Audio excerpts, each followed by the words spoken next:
Hai adik-adik, kembali lagi dengan Kak Rina di online class on Awan. Kali ini kita akan belajar kelas 6 tema 8, subtema 1, perbedaan waktu dan pengaruhnya. Di pembelajaran 5 kita akan belajar bahasa Indonesia, IPA, dan SPDP di halaman 40 sampai dengan 48.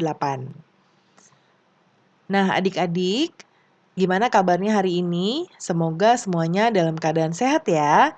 Adik-adik, sekarang ceritanya di sini adalah nih ya, musim hujan telah tiba. Bumiku menjadi basah terkena air yang turun terus-menerus. Bagaimana kondisi lingkungan saat musim hujan? Mari kita cari tahu. Nah, adik-adik, ketika musim hujan tiba, bumi menjadi basah karena tersiram air hujan. Nah, banyak sekali tanaman yang mulai tumbuh, pohon-pohon yang layu karena kekurangan air tampak segar kembali. Para petani mulai menanam padi di sawah. Kemudian cuaca yang semula panas menjadi sejuk.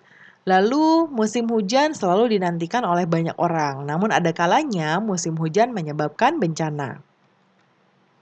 Nah, adik-adik kita lihat di sini, berikutnya ada gambar ya, yang ini musim salju ya, bikin orang-orangan salju adik-adik, Olaf ya kalau di film tuh. Kemudian ini ada sedang cerah ya, di bagian belahan dunia lain sedang cerah, sedang bermain bola di lapangan. Coba kita amati gambar ini adik-adik, ini adalah gambar untuk memperjelas gambar tadi ya, di mana di belahan dunia, di belahan bumi terkadang ada yang musim dingin, ada yang musim panas di tanggal atau di waktu yang sama, ya. Kenapa bisa terjadi? Nah, sekarang kita contoh. Ini matahari yang di tengah-tengah. Kemudian 23 September adalah awal musim gugur di belahan bumi utara. Ya, awal musim semi di belahan bumi selatan, ya. Kemudian di tanggal 21 Maret awal musim semi di belahan bumi utara, lalu awal musim gugur di belahan bumi selatan. Ya, kalau KU ini maksudnya kutub utara, KS kutub selatan.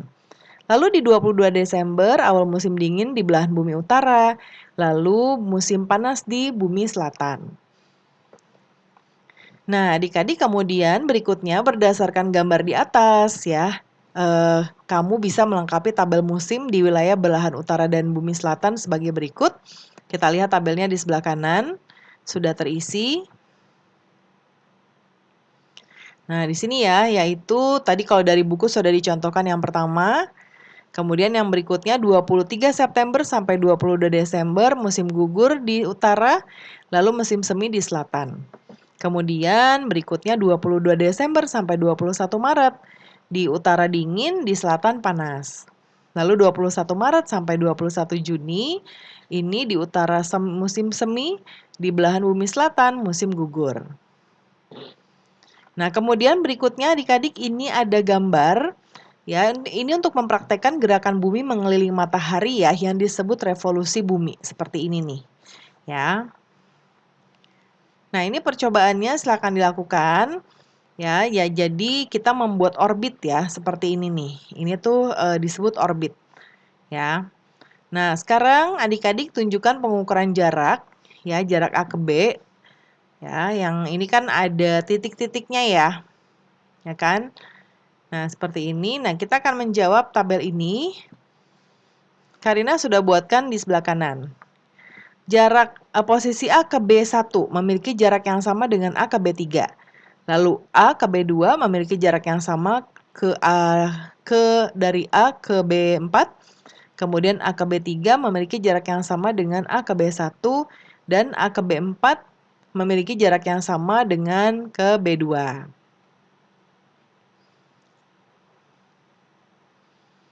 Kemudian berikutnya, nah seperti ini adik-adik ya, ada kutub utara, ada selatan.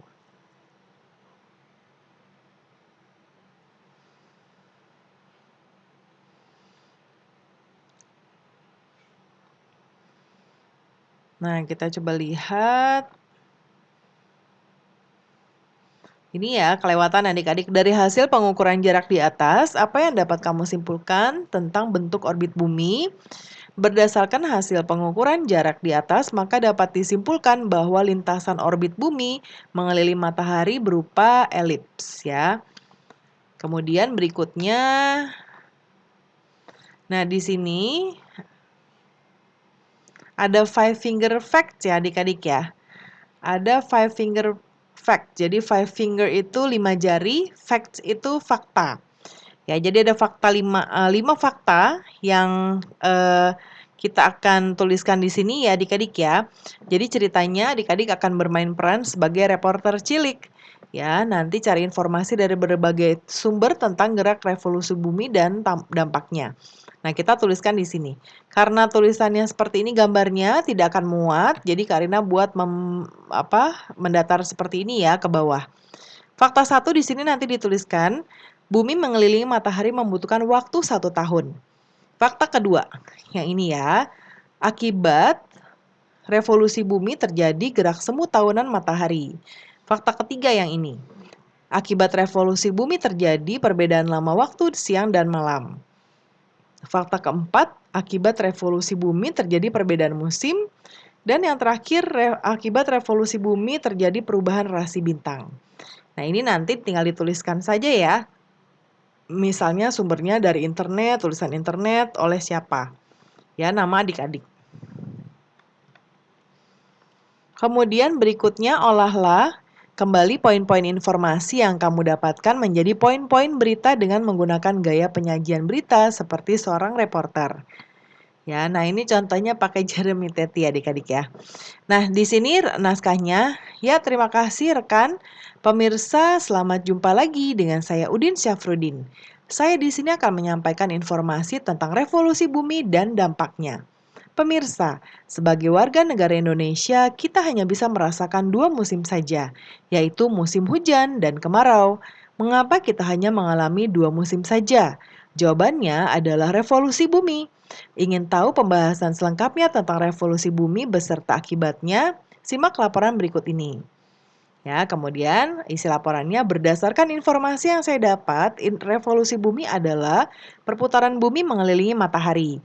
Lamanya bumi berevolusi adalah 1 tahun. Lintasan yang dilalui bumi selama berevolusi disebut orbit. Lantas, seperti apa sajakah peristiwa revolusi bumi? Akibat yang pertama adalah gerak semu tahunan matahari.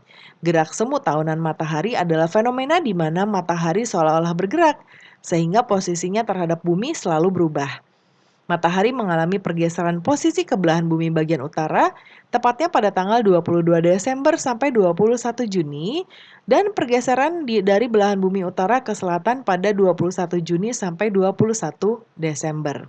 Akibat yang kedua adalah perbedaan lamanya siang dan malam.